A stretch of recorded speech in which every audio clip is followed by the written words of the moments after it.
எனது வாழ்வில் வியானி. துன்பங்கள் மனித வாழ்வில் கடந்து செல்வது இயற்கையான ஒன்று. துன்பமே வாழ்வாக மாறிவிட்டால் அது மிகவும் வேதனைக்கு உட்படுத்தும். ஆனால் மரிய வியானியின் வாழ்வில் துன்பங்களும் அவமானங்களும் தான் வெற்றி வாகை சூடுவதாய் அமைந்தது. ஆம், 2 கொரிந்தியர் 4:8-10 பார்க்கிறோம். நாங்கள் எல்லா சூழ்நிலைகளிலும் இன்னலுற்றாலும் மனம் உடைவதில்லை, குழப்பமுற்றாலும் நம்பிக்கை இழப்பதில்லை, துன்புறுத்தப்பட்டாலும் கைவிடப்படுவதில்லை, வீழ்த்தப்பட்டாலும் அழிந்து போவதில்லை. இயேசுவின் வாழ்வே எங்கள் வாழ்வில் வெளிப்படுமாறு நாங்கள் எங்கு சென்றாலும் அவருடைய சாவுக்குரிய துன்பங்களை எங்கள் உடலில் சுமந்து செல்கிறோம். அதனால் வெற்றி பெறுகிறோம். ஆகையால் தான் உலகம் போற்றும் பங்கு தந்தையர்களின் பாதுகாவலராக வலம் வருகிறார் என்றால் துன்பத்தையும் வேதனையையும் கிறிஸ்துவுக்காக ஏற்றுக்கொண்டதால் தான்.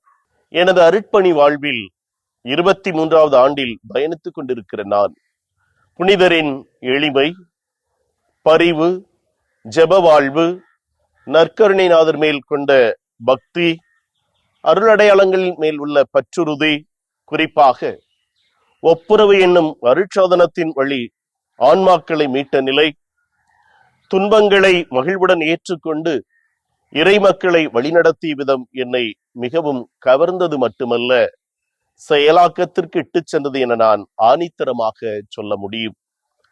புனிதரின் வாழ்வில் துன்பங்களையும் அவமானங்களையும் மகிழ்வோடு ஏற்றுக்கொண்டது 3 விதமான மதிப்பீடுகளை இறைவார்த்தையின் அடிப்படையில் உள்வாங்கி கிறிஸ்துவே எனக்கு ஆதாயம் என கருதியதால் தான்.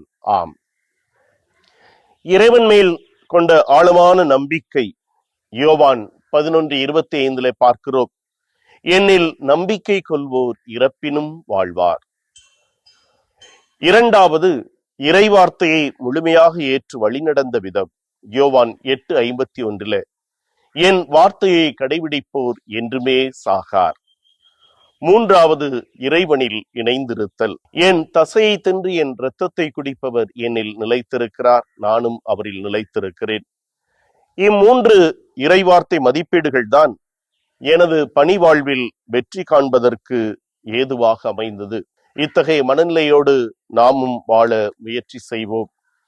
நமது பணி வாழ்வில் வெற்றி காண்போம். துன்பங்களையும் அவமானங்களையும் துச்சமென மதித்து வெற்றி வாகை சூடுவோம். புனித ஜான் மரிய வியானியே, பங்கு தந்தையர்களின் பாதுகாவலரே, எங்களுக்காக வேண்டிக் கொள்ளுங்கள்.